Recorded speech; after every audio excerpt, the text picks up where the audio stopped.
Hey guys, emergency survival tips here. Time for another great video, and this time I'm going to cover something a little bit different. I know the most generic example I keep using on my channel for an emergency bad situation that you should probably prepare for is a weather event, because at least here in Wisconsin we have probably 10 a year at least, between flooding and windstorms and power outages due to like lightning and tornadoes, even hailstorms, something that starts taking out branches or entire trees. It's very, very, very often, and I think that weather events, depending upon where you live, are the most common occurring thing. So I tend to use it as the most generic filler bad event because, how often does like some giant war break out or some huge, biological event or something? Hey, more power to you if that's what you're trying to mitigate. But I thought today, let's just talk about, walking down the street or going to the store. That happens more often. Now, how often do one of those things go totally sideways?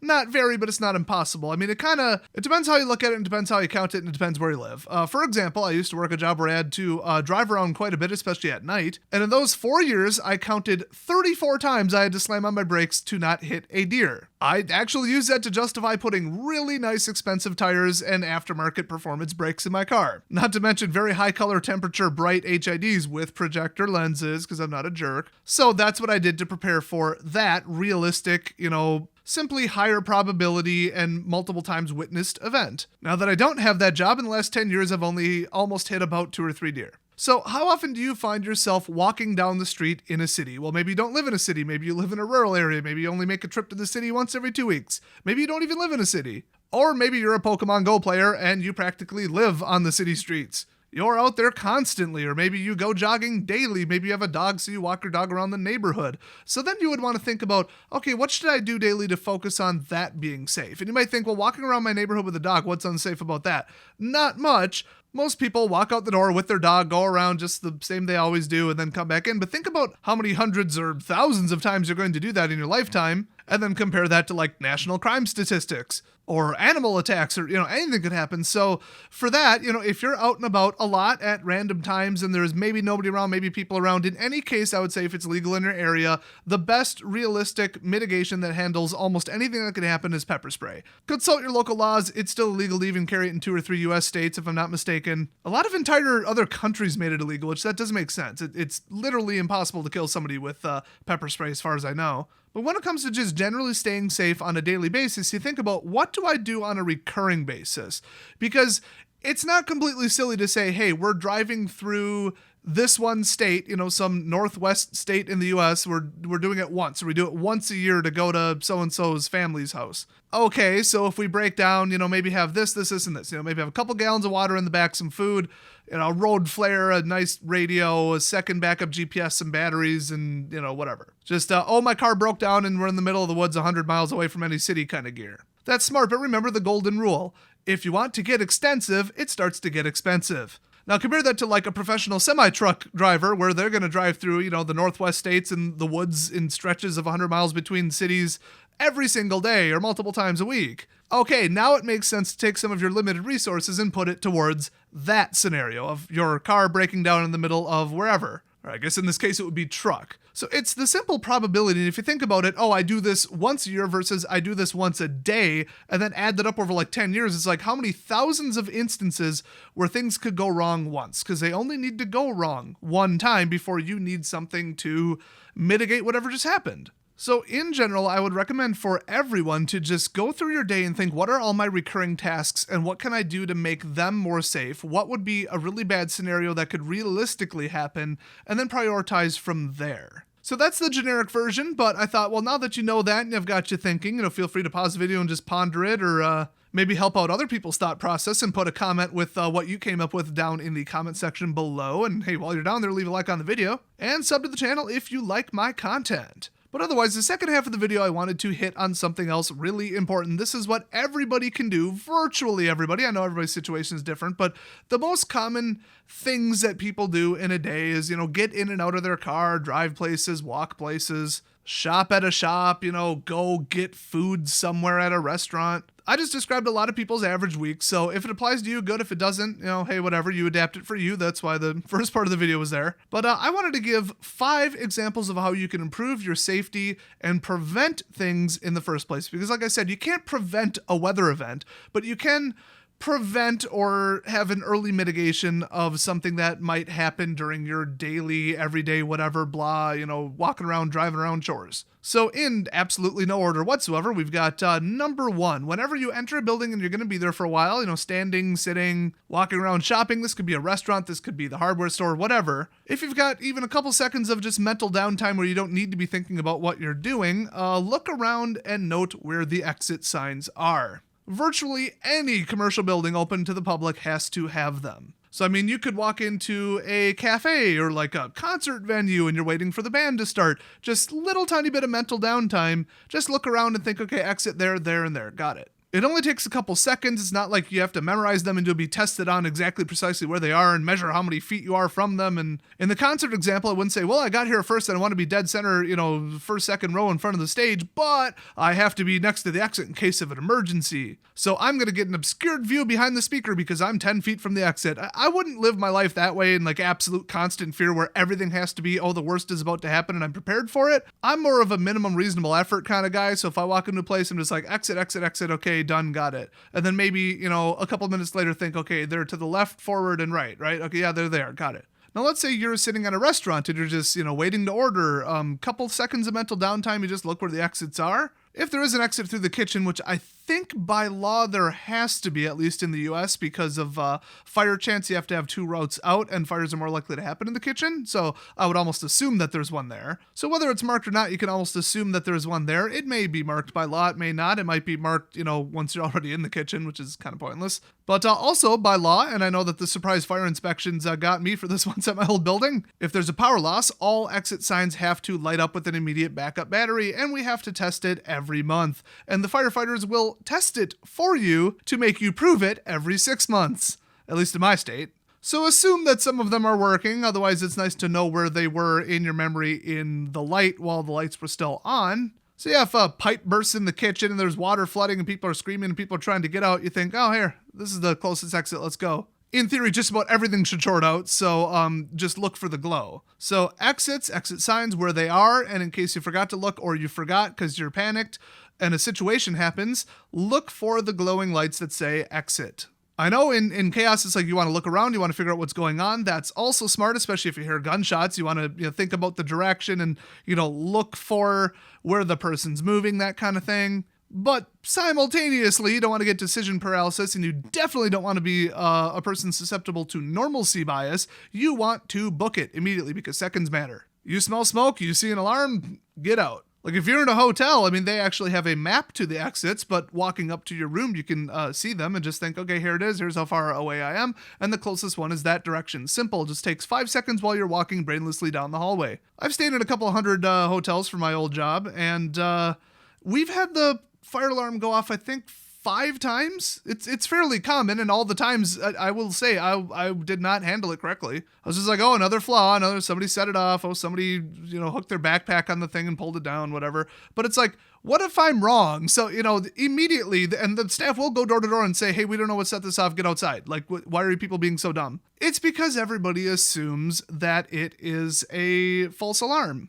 If you have an alarm going off telling you there's an emergency, you'd rather be outside for a couple minutes and be wrong than be inside and be wrong. So for number 2, let me just talk about normalcy bias. Normalcy bias is, in the average day, things are normal. Nothing unexpected or truly insane and drastic tends to happen. So your brain makes the pattern of, if something out of the ordinary appears to be happening, I must be wrong. That must not be what's going on, because probability states at 99.9% of the time, nothing interesting is going on. Everything's normal. So your brain will dismiss things that appear to be abnormal, or at least question them and not react immediately. That's why in some cases you'll see a video online of, a gunshot went off, some kind of crime happened, or an accidental discharge, or whatever it was. Just say there's a gunshot and there's people either in a crowd or walking down the street. Everybody looks and thinks, was that a firecracker? What was that? Oh, that's interesting. What was that loud noise? I wonder. It's normalcy bias, and usually even when people physically see a person with a gun that caused it,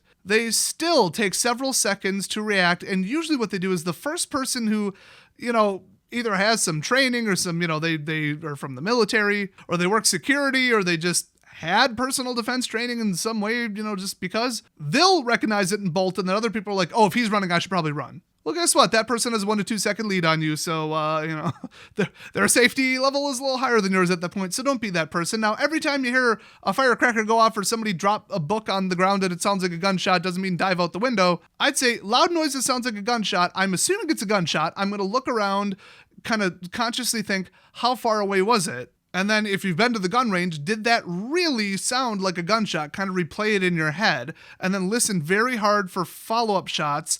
And simultaneously, if you kind of know it's a lot to think about, think of something in the area that's bulletproof that you can get behind. Now, there's a ton of videos on YouTube showing what's bulletproof, what's not, and you would be surprised. Like car doors, absolutely not. Brick pillars, absolutely. Pretty obvious.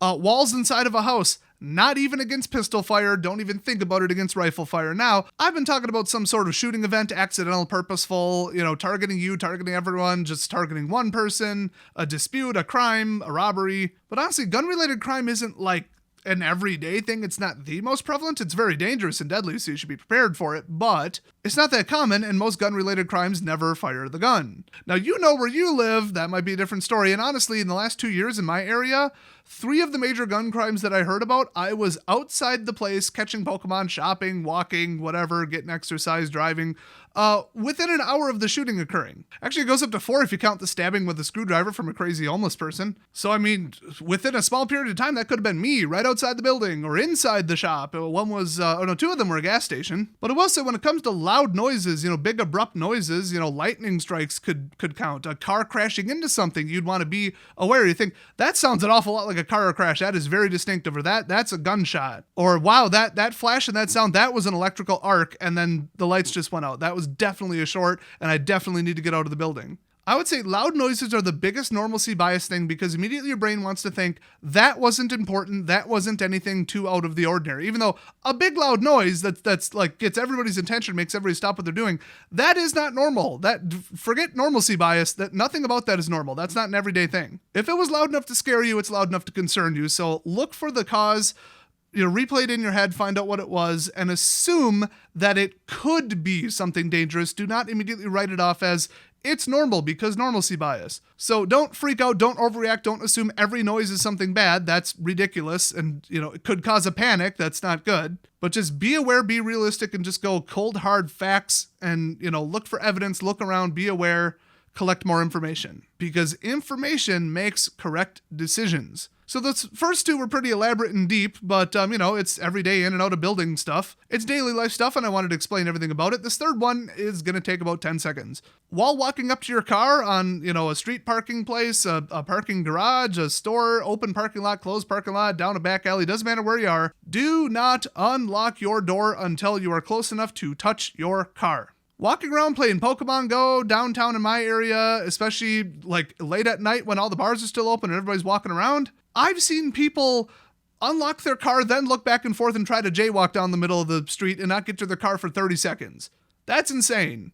I mean, I think like level 99 of this is don't be across the street from your car, and then let's move up to just be within touching distance. Now you might say, but that's completely excessive. Like why do I have to wait until I'm basically touching my car to open it? Why do you have to be any further away to open it? What's the benefit there? What could possibly be any kind of positive thing about unlocking your car when you're 6 feet away from it or 10 feet away from it or 30 feet away from it? Just like impatience? I mean, laziness? There is no reason, so don't unlock it until you're at your door, because I've heard of this. This is a thing. A lot of people haven't heard of this. A lot of people will be watching. They'll just be sitting there, smoking. They're outside. They're looking around. They're talking with a friend, whatever, and they're just watching for somebody to do this. And as soon as they unlock their car from too far away, they will open one of the unlocked doors, grab whatever's on the seat, and bolt. And you are too far away, and they already have a head start, and they're probably pretty athletic if they're going to try, like a grab and run kind of thing. You don't see 300-pound out of shape, old people trying this, but like an athletic 20-something-year-old, yeah, they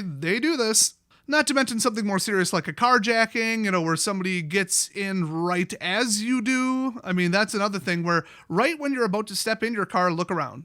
It's that simple. I mean, look around because you don't want to open your door and have your door taken off by a car driving past. So it's a fairly normal thing to do. You're not going to look like some paranoid crazy person like you're constantly looking around. Looking around right before you open your door is a pretty normal thing to do, no matter where you are. If there's somebody walking towards you, somebody walking past you, somebody walking away from you, somebody standing still kind of near you, somebody looking at you, those are all just things to be aware of, and you keep your eye on something that should keep your eye on. Don't go completely, blind while walking into your car, basically, or focus what's on the inside, or, dock your phone or anything until you're inside with the doors locked. So actually, this is kind of a two-parter. I did want to elaborate on it to give you some of the examples when really the statement is just simply don't unlock your car till you're near it. But also, immediately when you're in your car, close the doors, lock the doors. Because people can jump in and just be like, hey, give me your phone, man. Hey, I got a gun, whatever. And a lot of people just hesitate to fire a gun through a window, and a lot of times they're bluffing. They're not going to shoot you when you're in a car and the engine's already started to get your phone. They go to jail for a long time to risk, $100? I don't know. What's the black market on phones? I don't know. They can't be that good. It's not like you're, driving an armored car full of cash or something. It's not worth it. It's just an intimidation thing. Now, the other thing is if somebody has a gun, assume they're going to use it. That is a 100% absolute safety policy. So, there's that. I'm just saying, closed door, locked door, they're tapping on your door, they're tapping on your window, they got a weapon, they don't, they got a knife, they got a gun, whatever.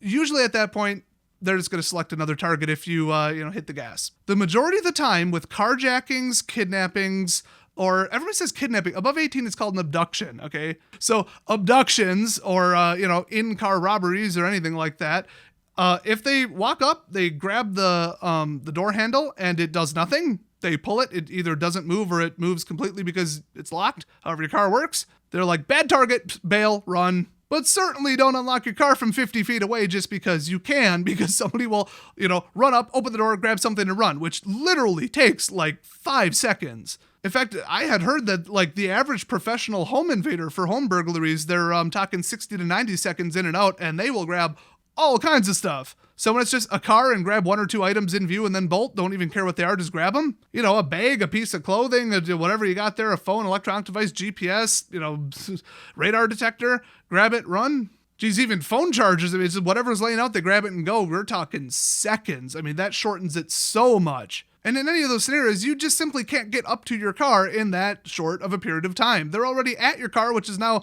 the starting point of this race, and they're already running by the time you figured out what's happening. You're not going to catch them unless you're an Olympic-level sprinter, nor should you. Unless they have literally stolen one of your children or an irreplaceable item that you would, get assaulted or die over, don't chase fleeing criminals. So that's the compound car safety one, but the big one is just don't lazily, stupidly unlock your car from dumb distances away. There is no reason, and there's a risk that you're probably not even thinking about. So number 4, drop the social norm, I don't want to be rude nonsense, and be an absolute gawking rubbernecker. Let me give you an example. All of a sudden, aggressive, crazy, just angry dog barking from 50 feet to your right. Or 100 feet away across the street, you hear very angry, like, I'm going to attack you, dog barking, and maybe, jangling collar and everything. Just growling, just dog freaking out over something. You're probably thinking, oh, I don't want to stare. I may take a quick look, but I don't want to stare. I don't want to be that rude person. They're probably, their dog's freaking out over the ice cream man or something, and 1,000 people on the street staring at them. It's going to make them feel so embarrassed that their dog's acting a fool. I'm not going to stare. Well, guess what? Dogs that sound like that are dangerous, okay? It might come after you for some reason. Not likely, but would you like, 5 to 10 seconds head start if they do start charging your direction? Yes. So, if somebody's dog is poorly trained and all of a sudden it just goes berserk over another dog, tries to attack it, tries to attack the mailman, tries to freak out over somebody dining outside and they got some tasty looking french fries and the dog just goes berserk, maybe they should have trained their dog better. They kind of, I don't know about deserve, but they should expect everybody in the area looking at them because a barking, like angry dog practically foaming at the mouth sounding like he's going to rip somebody's head off. Everybody should be staring at that because that is a concerning thing. Let's say you're walking down the street and you walk up to like 3 people just talking outside a bar or whatever. They're chilling, one of them smoking. Okay, they're out on smoke break or they're deciding what bar to go to next. Okay, whatever. And then as you're walking up, one person looks at you or points at you or all 3 stop talking and look at you. That's called target selection. Maybe they just like what you're wearing. Maybe they want to pet your cute dog that you're walking. Who knows?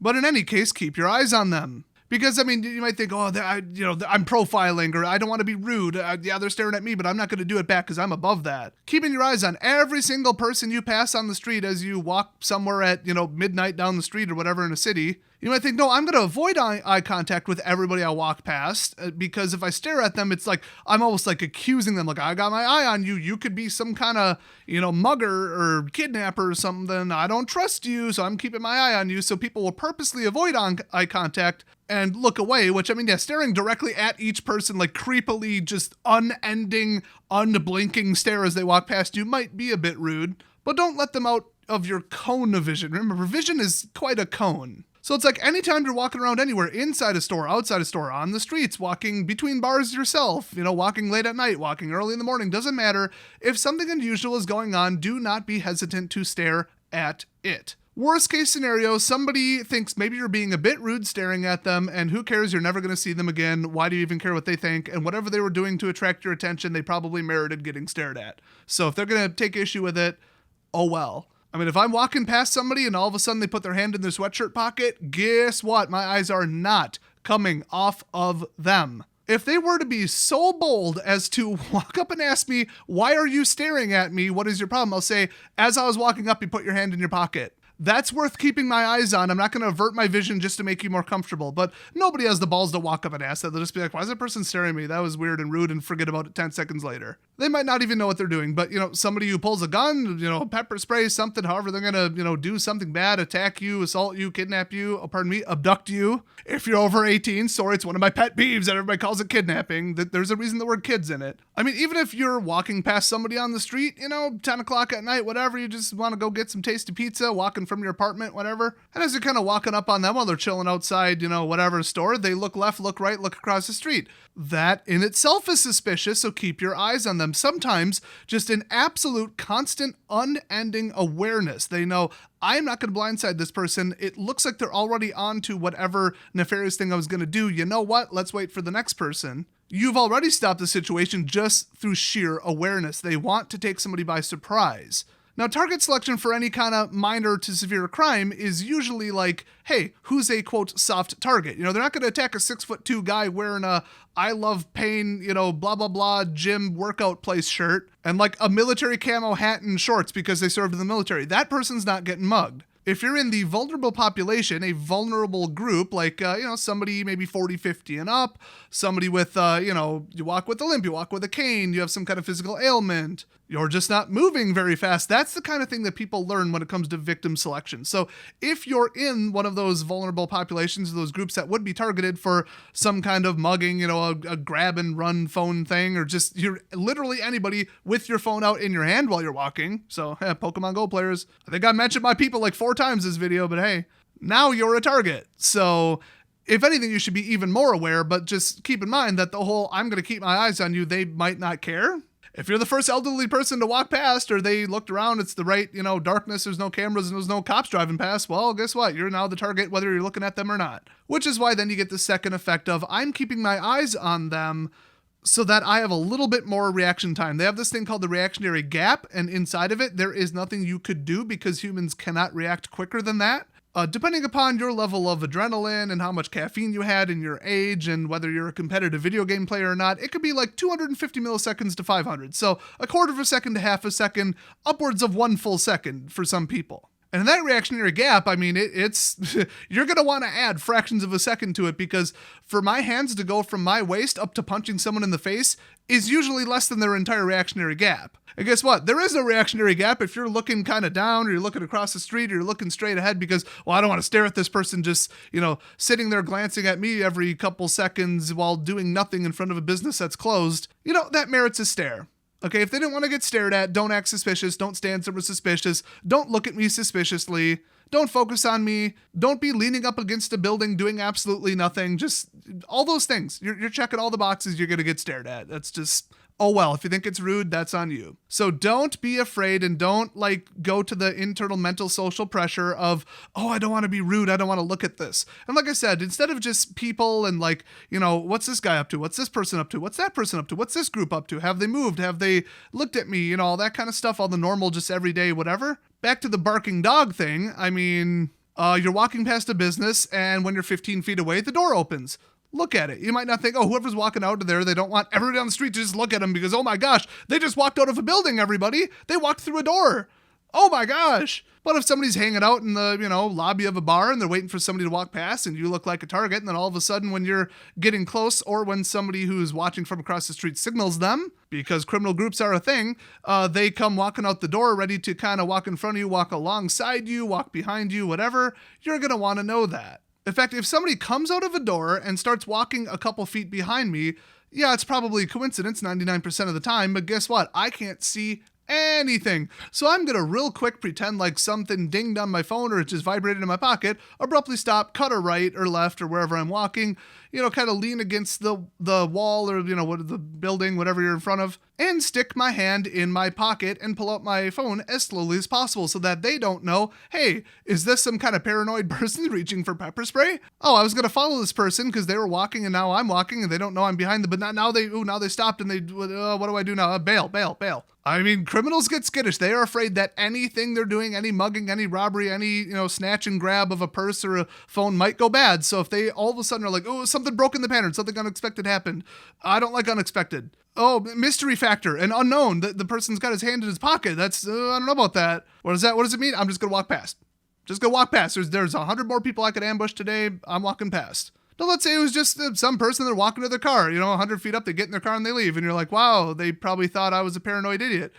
They should understand it. If they don't, who cares? Once again, you don't know them. They don't know you. That's kind of the point. If you did know them, then say hi. But they're a stranger. You're never going to see them again. And unless they're going to come up and be like, what, you don't like me walking behind you? So you stop so that I could walk past? What, you're profiling? You think I'm going to attack you? That's so rude. I mean, nobody has the balls to say that. And if they do, just say, hey, I don't like people abruptly coming out of a building at opportune times and walking right directly behind me. Sorry. Don't care who you are, what you look like, what you're wearing, nothing, age, gender, height. I don't care.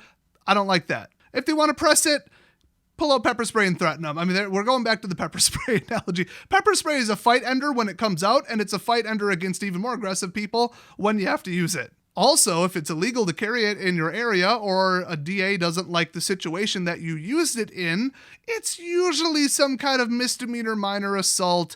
And if you don't have a criminal record, and this is the first time you ever did something bad on the record in your life, let's just say most of the time they won't exactly throw the book at you. Everybody thinks the worst, but honestly, career criminals and known to be people with bad rap sheets, big long lists of all kinds of crimes, they get treated a little differently than some 30-year-old walking down the street who, in a questionable scenario, pepper sprayed someone because they didn't like them walking up on them and touching them, even though they're only asking for $1 and we're getting way too familiar. So it's like, yeah, you weren't supposed to have that. Yeah, you weren't supposed to use that. You made a mistake. But, well, your safety's at risk, your life's at risk. So if you want to take some little slap on the wrist, 4 weeks probation, whatever, as opposed to what the worst scenario would be, let's just say I'd carry pepper spray even if the law didn't like me carrying it in that specific scenario or location. That's just me. I'm just explaining things. I'm not at all recommending that anybody actually do that. I have to say that for legal reasons. But weigh the options, weigh the outcomes, and you make your own decision for yourself. And I think, weigh the options is exactly how I would describe this, because let me just give the classic example in case you're not quite getting what I'm saying here. I'm not saying go too far in any scenario because you're paranoid and start assaulting people or threatening them or violating laws because who cares? That's honestly careless and stupid. It's just weigh your options when you're in a bad scenario that no way out is good. So the classic example is, hey, you have a 15-year-old and they walk home from work at their summer job at 9 o'clock at night because that's when the grocery store cashier job ends because that's when they close or whatever. And you're thinking, boy, I mean, yeah, it's only half mile, quarter mile, whatever. They don't own a car yet and I'm not picking them up every day. It's dark. Yeah, my area is good, but it's not like we don't have any crime. Well, the law says I can't carry a weapon. So, I'll just cross my fingers and hope nothing bad happens to them. That might not be acceptable to you. So let's go the other way with it. Taser, flashlight, retractable baton, pepper spray, something like that, non-deadly weapon,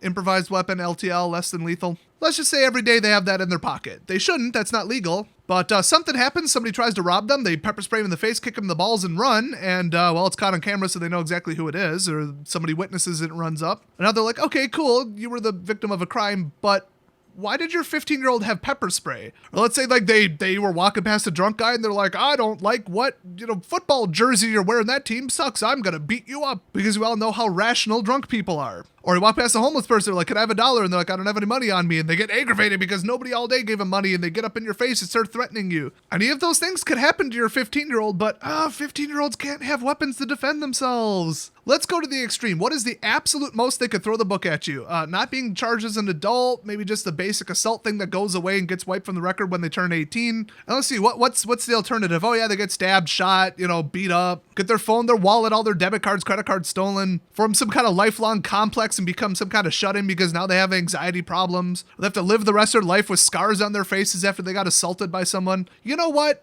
It's a misdemeanor anyway. You might just find yourself thinking that because it's like the protection of myself or my kids or whatever.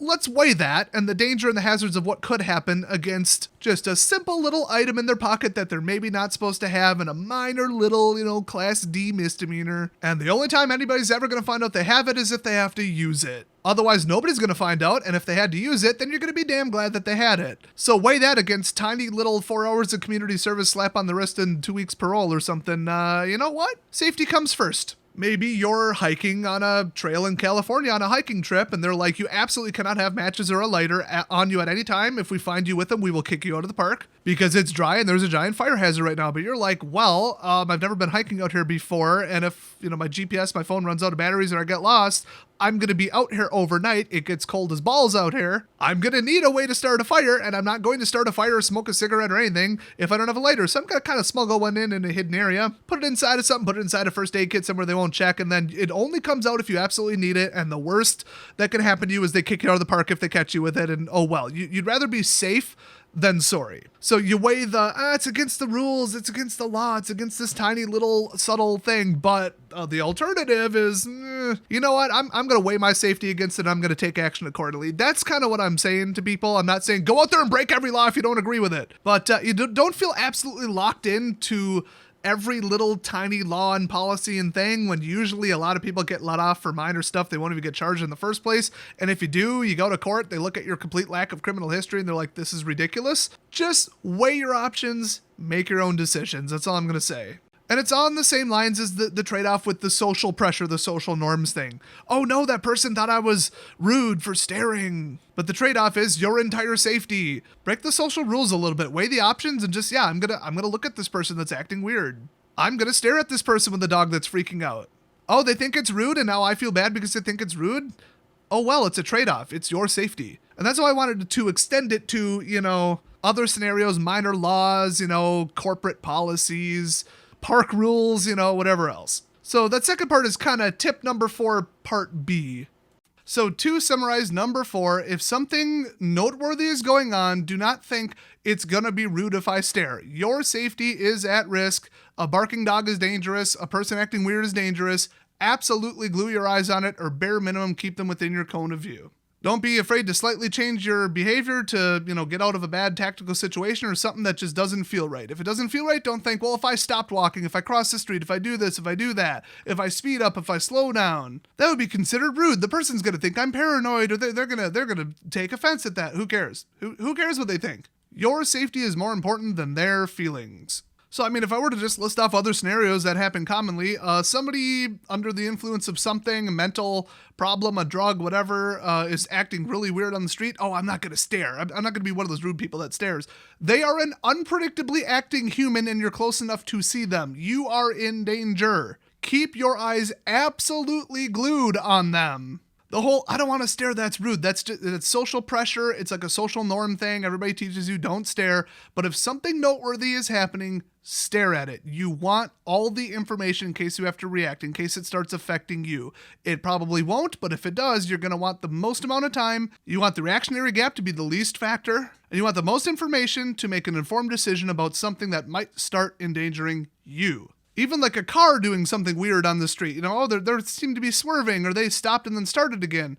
Oh, but I'm not going to stare. Oh, they were probably just checking their phone and then they swerved and then I don't want to be the person. No, stare. They might hit you. The constant awareness of why is that doing that? Why is he doing that? Why is she doing that? Why did that just happen? It's commonly referred to as your creep alarm. So if something creepy or something noteworthy, something potentially hazardous is happening, don't feel the social pressure to take your eyes off it. Do not do that. If you're in a gas station or restaurant and two people are shouting at each other, oh, well, I don't want to stare. I don't want to be one of those people that stares. Well, if they get in a fist fight or one of them pulls a gun, you're going to want to, do something about that and have the most notice to do something about that, like get out or get behind something. Get out of the way of them starting a shoving fight and tackling each other into you or into the row next to you, tipping something over. So somebody getting a little aggravated in somebody else's face, that's your creep alarm.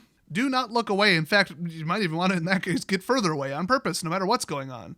If you think a car's following you, but, it'd be rude if I kind of keep looking at them and like make it think that I think they're following me, because what if they aren't? That would be rude. No, that's your creep alarm. Keep your eyes on them or do something about it. So don't ignore your creep alarm and don't feel social pressure to look away. That is number 4 summarized perfectly. So number 5, what is the 5th thing you can do on a daily basis in general public scenarios to keep yourself safer and not endanger yourself needlessly with the least amount of effort and without living your life like a crazy paranoid person thinking everything's going to turn into a disaster every second? And this does kind of reiterate some things I said in the video, but anything out of the norm, it's not very safe to go into it as if it was the norm. So if your daily schedule is go here, shop here, do this, walk there, getting in and out of my car, drive here, okay, whatever. So those are the most common. You do it thousands of times. So what if 0.1% of those times something noteworthy, something that endangers you might go on? Well, that's, once every 3 years average? Like that's, geez. I bet I wouldn't call it often, but it's far from never, that's for sure. So it's just sheer numbers. It's like,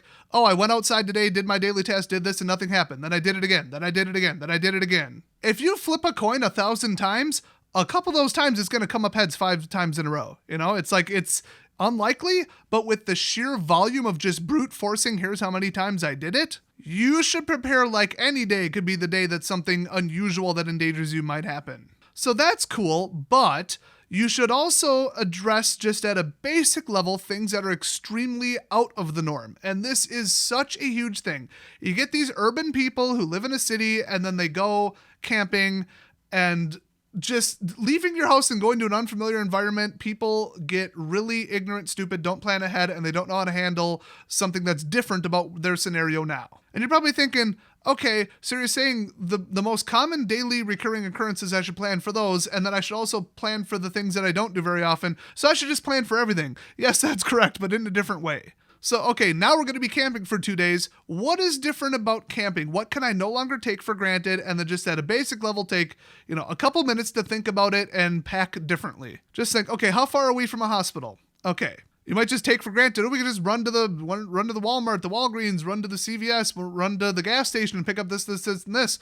Oh, wait, we're going to be in a national park just walking around for the whole day. Oh, maybe I should pack, more water or this or that or a basic little, $5 first aid kit. Because your kid runs around and now, they scraped their knee. Normally, okay, we'll just go to the medicine cabinet. Oh, wait, we're away from home. We're at the park. Okay, well, now I'll just, run to somewhere, run home in 5 minutes and patch it up. Sanitize it. Oh, wait, now we're 4 hours away from home. We're, 30 minutes away from a major city. Don't know where any of the landmarks are, and we don't really want to ruin our whole day because my kid scraped their knee. Oh, yeah, I should bring some Band-Aids and a basic first aid kit. Yeah, okay. On a daily basis, let's say, and even if you don't even cook very often, how likely are you to get burned? Not very. Now you're going to be out camping and you brought all the, logs and stuff, although don't move firewood more than 100 miles. That helps mitigate the spread of pests like the emerald ash borer. Yeah, I know it's really a Wisconsin thing, but still. But you got the firewood, you're going to light a campfire and you're not very good at it. Okay, what is the likelihood now that you'll get burned or that somebody,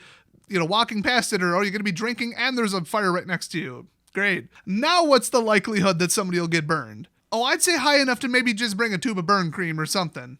It could even just be as simple as, on a daily basis where I live, it's dry and it's very urban and we don't have a mosquito problem. Then you get out in the woods because, we're doing a thing in the woods for 2 days or 1 day or we're making a trip to the park or we're, whatever, going to a kid's soccer tournament out in the middle of a very large park. Oh boy, my kid made it to the, state nationals, whatever.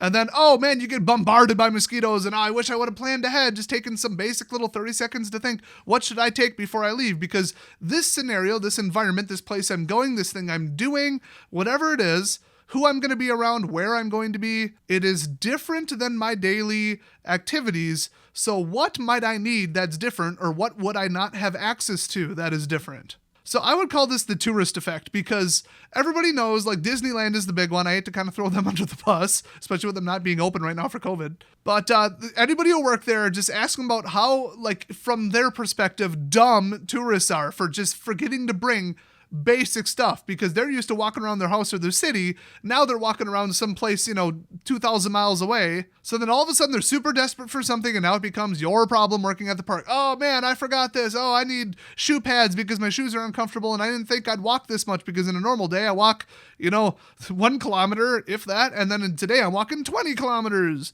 I forgot walking. That's out of the norm. That's not what I normally do. So I need more than what I normally do. And oh my gosh, I'm 250 pounds and now my ankles hurt. And I didn't bring Tylenol because I always have Tylenol in my house and also got some in the car. But I'm away from my house in my car. Now I need Tylenol because everything hurts. So they'll walk up to the park staff and say, I need Tylenol. I need to get some. It's urgent. And they'll be all irritated. No, it's ruining their fun and their good time. And it's so terrible. And my gosh, Disneyland, I mean, that's like you're in like an urban environment, basically.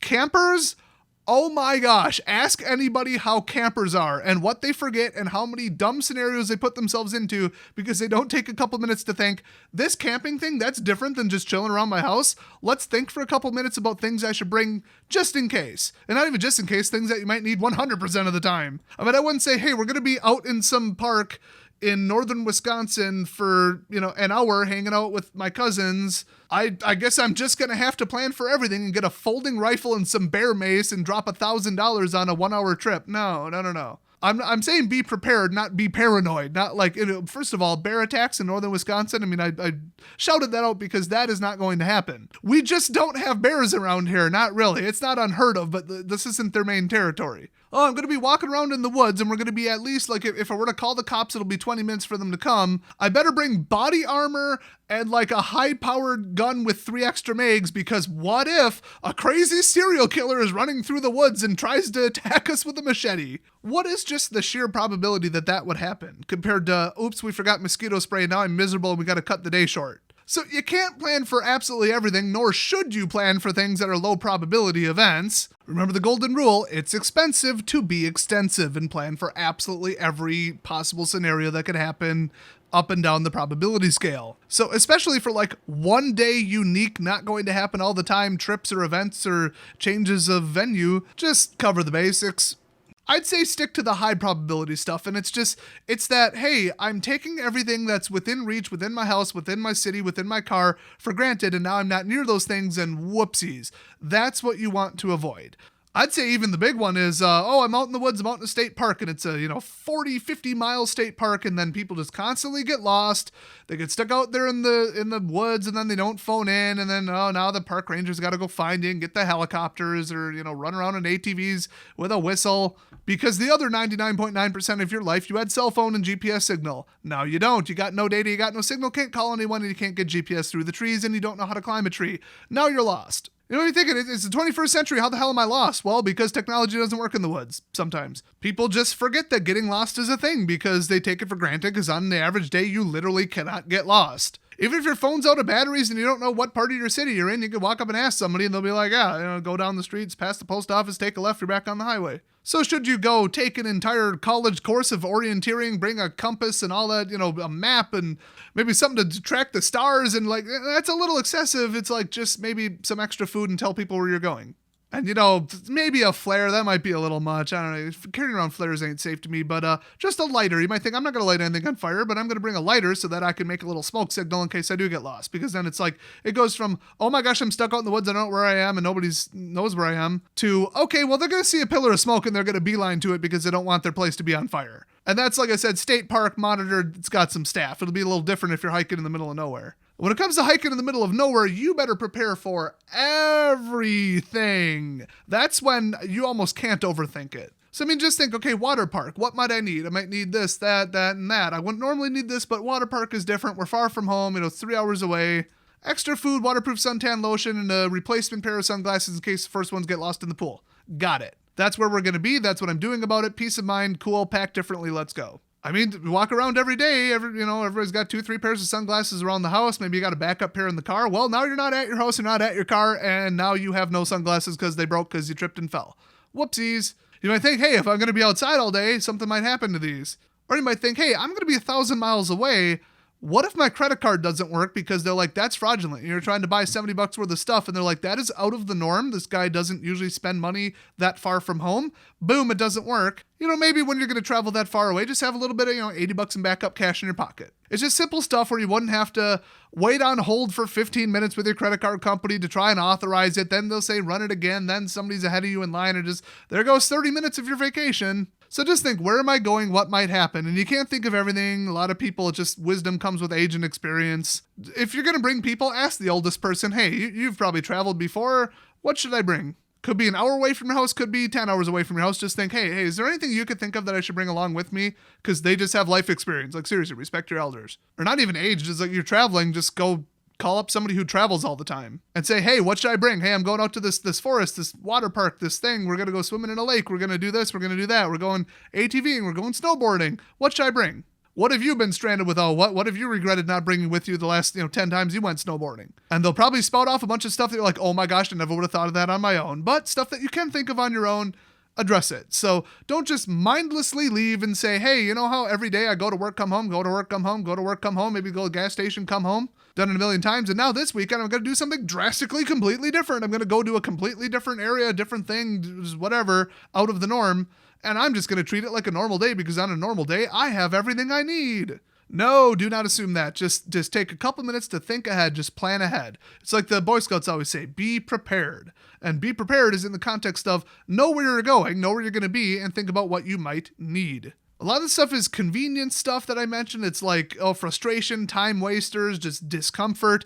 But also, you could get in a serious situation as well. It depends where you're going. We got infrastructure, people, technology, staff, almost everywhere you go. But it's like the further away you get from civilization, the more you should think about this stuff. You go into a different time zone, bring sleep aids. Otherwise, oh wow, this trip really sucks because I got 4 hours of sleep because I couldn't go to sleep because it's 9 o'clock my time. Oh, we're going hiking through the woods for a couple hours and it rained out and there's a couple streams that we have to cross and I brought 1 pair of socks. No, bring 2 pairs of socks. Some of these happen to me personally. Some of these I've just heard stories. It's just think a little bit about what's the most basic, common, everyday thing that could go wrong or that I could need that I won't have access to. And some things will quick pop in your mind and you took a couple minutes out of your day to be prepared. It's that simple. So those are my 5 top tips for things that you can do to improve your everyday safety and mitigate bad situations before they even start. Which is so much nicer too. Okay, I planned for a tree to tip over and take out half my roof in my house.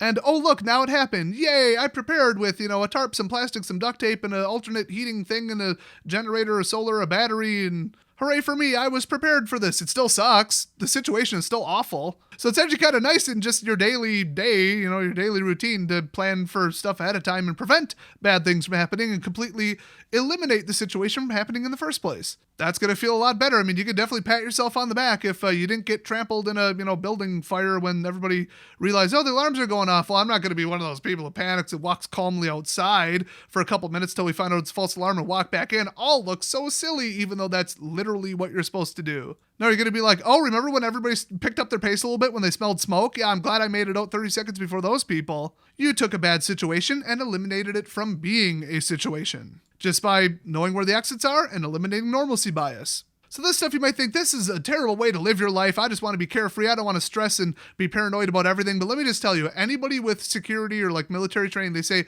no matter where I walk into every building, it's just become a default thing. I do it whether I want to or not. I look where the exits are and just do a real quick scan around the room before I sit down at the restaurant to see if anything or anybody is suspicious. It takes 10 seconds and I don't care. It's 10 seconds well spent. It's just training kicking in. You can't turn it off and I don't care because it makes me safer. So it's not one of those, I have to live my life in fear everywhere I go. Everywhere something might go down. That's taking it too far. That's not the attitude to have. It's just, I've got routines. I routinely follow them. I don't care about them and they're not going overboard. They're not excessive. They don't interfere with my life. It's just, I do this. It became a habit and now I'm safer because of it. That's more of that. That's calming. That's a peace of mind type of thing. So you don't have to get nuts with it and like sit down at the table and be like, okay, before we start eating, nobody touch your food yet. Tactics. Somebody comes in that door. What do? Kids. which one of you is going to flip the table over and hide behind it and I'll return fire? Like, it's just look where the exits are and eat your burger. You don't got to get carried away and get nuts with this stuff. And I hope I didn't, come across as one of those people.